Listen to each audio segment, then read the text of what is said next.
அனைவருக்கும் வணக்கம். கடகராசினியர்களுக்கு கிட்டத்தட்ட 10 வருடங்களுக்கு பிறகு தனது சுய நட்சத்திரத்தில் சஞ்சரிக்க போகும் ராகுவினுடைய நிலையின் காரணமாக கடகராசினியர்களுக்கு அடுத்த சில நாட்களில் கோடி கோடியாய் கொட்டி கொடுக்க போகும் ராகு. அந்த வகையில் இந்த ராகுவினுடைய நட்சத்திர சஞ்சாரத்தின் காரணமாக கடகராசினியர்களுக்கு என்ன மாதிரியான நன்மைகள் எல்லாம் ஏற்பட இருக்கு, கிரக நிலைகளின் ரீதியாக அமையிருக்கும் சாதகங்கள் என்ன, பாதகங்கள் என்ன, மேலும் என்ன மாதிரியான நன்மைகள் எல்லாம் உங்களுடைய வாழ்வில் ஏற்பட இருக்கு, குறிப்பா இத்தருணங்கள்ல என்ன மாதிரியான முன்னேற்றங்கள் எல்லாம் உங்களுடைய வாழ்வில் ஏற்பட இருக்கு என்பது குறித்தான் முழுமையான பதிவை தான் இந்த வீடியோல நம்ம விரிவா பார்க்க போகிறோம். அதற்கு முன்னாடி ராகு மற்றும் கேதுவை பற்றி சற்று விரிவாக தெரிந்து கொள்வோம்.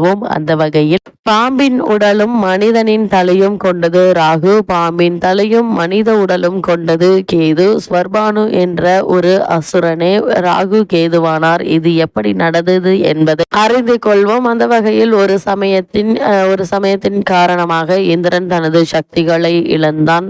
ஒரு சமயம் சாபத்தின் காரணமாக இந்திரன் தனது சக்திகளை இழந்தான். இதை அறிந்த அசுரர்கள் இந்திரன் உள்ளிட்ட அனைத்து தேவர்களையும் துன்பத்திற்கு உள்ளாக்கினார்கள். இந்திரன் சாபம் வழங்கி துர்வாச முனிவரை சந்தித்து சாப விமோச்சனம் வேண்டி நிற்க, அவரோ நீ மகாவிஷ்ணுவை நினைத்து தவம் செய்து அவரிடம் உனது சாபத்தை பற்றி கூறி விமோச்சனம் கேள் என்றார் துர்வாச முனிவர். சொன்னது போலவே இந்திரன் மகாவிஷ்ணுவை நினைத்து தவம் இயற்றினான். மகாவிஷ்ணுவிடம் தங்களை அசுரர்களிடமிருந்து காத்தருளுமாறு வேண்டிக் கொண்டான். திருப்பார்கடலை கடைந்தால் அதிலிருந்து அமுதம் உண்டாகும் என்றும் அதை அருந்துபவர்களுக்கு மரணம் கிடையாது என்றும் அசுரர்களிடம் தெரிவியுங்கள். இதை கேட்கும் அவர்கள் உடனடியாக இதற்கு சம்மதிப்பார்கள். அசுரர்களின் உதவியோடு பார்க்கடலை கடையும் பணியை துவங்குங்கள் என்றார் மகாவிஷ்ணு. மகாவிஷ்ணு பார்க்கடலை எவ்வாறு கடைவது என்பதையும் இந்திரனுக்கும் தேவர்களுக்கும் தெரிவித்தார். இந்திரன் அசுரர்களை அழைத்து பார்க்கடலை கடையும் விஷயத்தை தெரிவித்தான்.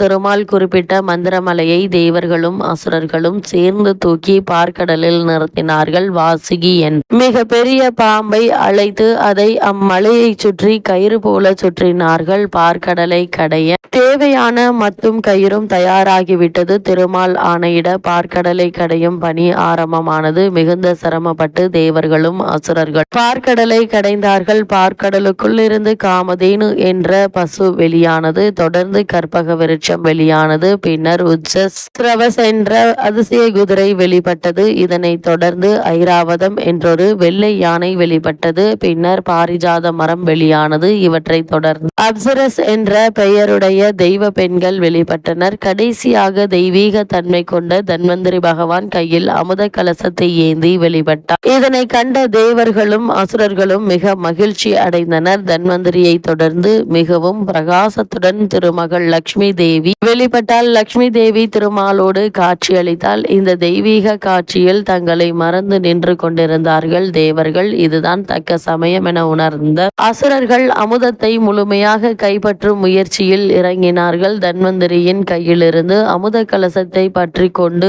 ஓட ஆரம்பித்தார்கள். இப்போதுதான் தாங்கள் கவனக்குறைவாக நடந்து கொண்டது தேவர்களுக்கு புரிந்தது. உடனே அவர்கள் மகாவிஷ்ணுவிடம் முறையிட்டு தங்களுக்கு உதவுமாறு கேட்டுக்கொண்டார்கள். உடனே திருமாலும் தேவர்களுக்கு உதவிட முடிவெடுத்து மோகினி அவதாரம் எடுத்தார். மோகினி உருவத்தோடு அவர் அசுரர்கள் இருந்த இடத்திற்கு சென்றார். தன்வந்திரிடமிருந்து தட்டி பறித்த அமுதத்தை பிடுங்குவதில் அவர்களுக்கு பெரும் சண்டை ஏற்பட்டது. மோகினியை கண்ட அசுரர்கள் அவள் அழகில் மயங்கி அமுதத்தை மறந்தார்கள். ஒரு விஷயத்தை நீங்கள் உணர வேண்டும். இந்த அமுதத்தை எடுத்ததில் தேவர்களுக்கும் பங்குண்டு. அவர்களுக்கு தராமல் நீங்கள் மட்டும் அருந்தினால் இதன் முழு பயன் உங்களுக்கு கிடைக்காமல் போய்விடும் என்றார். மோகினியின் அழகில் மயங்கிய அசுரர்கள் அவள் எதை சொன்னாலும் கேட்கும் மனநிலையில் இருக்க மோகினி தேவர்களை அழைக்க அவர்கள் வந்தார்கள். தேவர்கள் ஒருபுறமும் அசுரர்கள் மற்றொரு புறமும் அமர்ந்தார்கள். முதலில் மோகினி அமுதத்தை தேவர்களுக்கு கொடுக்க தொடங்கினால் அசுரர்களின் கவனம் எல்லாம் மோகினியின் அழகில் கிடந்தது.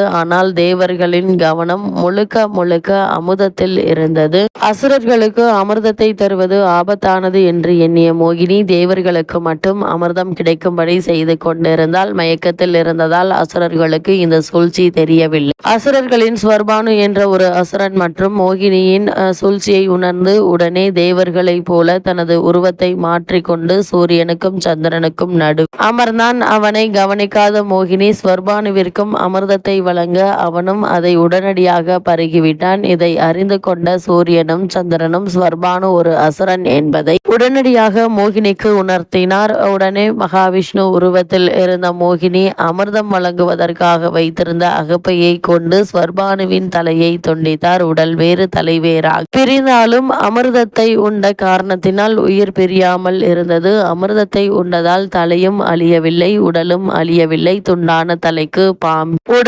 உடலுக்கு பாம்பின் தலையும் உருவாகின. பாம்பின் உடலும் மனிதனின் தலையும் கொண்டது ராகுவானது. பாம்பின் தலையும் மனித உடலும் கேதுவானது. இப்படிப்பட்ட ராகுவும் கேதுவும் சாயா கிரகங்கள் என்றும் நிழல் கிரகங்கள் என்றும் வர்ணிக்கப்படுகின்றன. ஸ்வர்பானு செய்த தவறை சுட்டிக்காட்டிய மோகினி அசுரர்களுக்கு அமிர்தத்தை வழங்க மறுத்து தேவர்களுக்கு வழங்கினாள். இதனால் ஸ்வர்பானுவின் மீது கோபம் கொண்டு அசுரர்கள் ஸ்வர்பானுவை தங்கள் கூட்டத்தில் சேர்த்து கொள்ளவில்லை. வினோதமான உடல் அமைப்பை கொண்டதால் தேவர்களும் அவர்களை ஏற்றுக்கொள்ள மறுத்தனர். அது மட்டுமில்லாமல் ராகுவும் கேதுவும் வெட்டுப்பட்ட போது ஒரு துண்டானது நாகேஸ்வரத்திலும் மற்றொரு துண்டானது கீழ்பெரும் பள்ளத்திலும் விழுந்ததாக ஐதீகம். 7 கிரகங்களும் ராசி சக்கரத்தில் வளமாக சுற்றி வருவார்கள். ஆனால் ராகுவும் கேதுவும் அவர்களுக்கு எதிர் திசையில் சுற்றி வருவதாக ஐதீகம். எதிர்பாராத அதிர்ஷ்டத்தை தருபவர் ராகு, ஆனால் அதற்கு நேர்மாறான எதன் மீதும் ஆசைப்படா குணத்தை தருபவர் கேது. பேராசைப்படும் குணத்தை ராகுவிற்கும் முற்றும் துறந்த முனிவர் குணத்தை கேதுவிற்கும் கொடுத்து படைத்திருக்கிறான் இறைவன். ராகுவும் கேதுவும் நிழல் கிரகங்கள் என்று அழைக்கப்படுவதால் சர்ப்ப பிரீத்திகளை செய்தால் நிழல் போல நம்மை தொடரும் துன்பங்கள் விலகி செல்லும் என்பது